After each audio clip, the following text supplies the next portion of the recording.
Okay, this is Hibixter from SNKCapcom.com. I am here with the all-famous cross-counter Combofiend. Combofiend, thank you very much for joining us today. Oh, thank you for having me. I've got a couple of questions for you. Is this the first time that you attend a Canadian competition?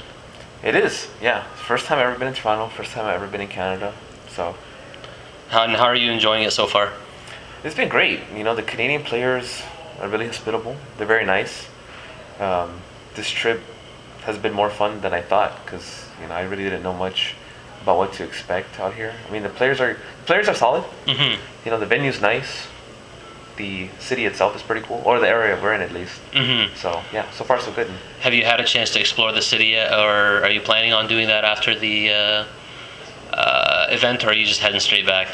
Realistically, I mean, I went to Niagara Falls on Friday. I There knew you that go. Friday would be my day to explore because there's no tournament. But once the tournament starts, it's like a time warp. It's game time. So I knew I was going to be sucked into a black hole for 2 days. Oh, for sure. And that's pretty much what this has been. Now, about your game, just a couple of questions. Many players have their game, so to speak, when they started to play fighting games. You know, it's the game that sort of got them into the whole competitive scene. What would you say your game was? That got me into the competitive scene? Yeah, like, I mean, did you... Street Fighter 2. Street Fighter 2? So you just started off competitive, you didn't really play it casual and then suddenly transition into playing competitively? Well, the first time I saw Street Fighter 2 was at this local arcade by my house. Mhm. And I saw 20 people gather around this one machine playing Street Fighter 2, and they were all going nuts. It was so intense. And I thought, man, I was just really inspired by the characters. Like, they look so cool and they look so fluid. And I thought, man, can I play that? So I started playing that. And initially I started just to play, I initially started playing just to do combos. Because, you know, I would see people just do these 3-hit combos, and I thought, man, that was amazing. And then I worked from doing it on the computer to doing them on people.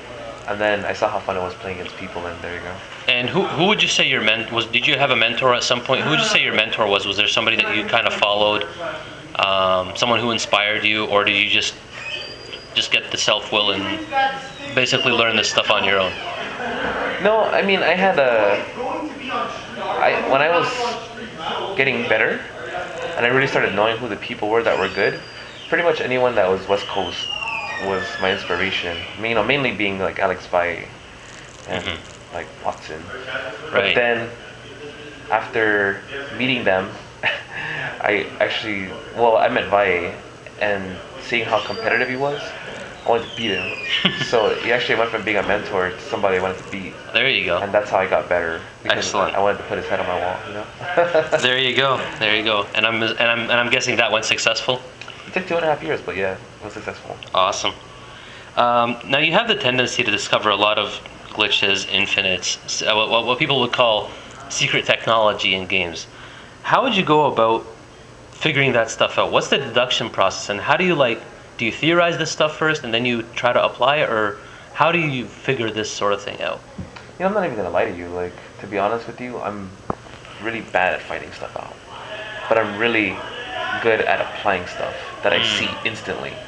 So, you know, the importance of going onto sites like your site, you know, or Shoryuken or Event Hubs is that there's a lot of information out there. There's a lot of people who are actually really, really creative, who don't have the ability to play under pressure in tournaments. Right. But they're like a training mode god, you know? So they'll actually figure out those things, you know, because as I said, I don't have enough time, and I don't have the imagination to break the rules of the game, like, let's say somebody like Desk or Madge or, you know, countless others. Right. So what I do is I see what they do, and I see how much of that is practical, and I just apply it and I make it part of my game, regardless of how difficult it is. If it seems practical and it's like level 10 difficulty, then I'll somehow make that practical. So your execution isn't an issue then, or seeing something, applying it, incorporating it into your game?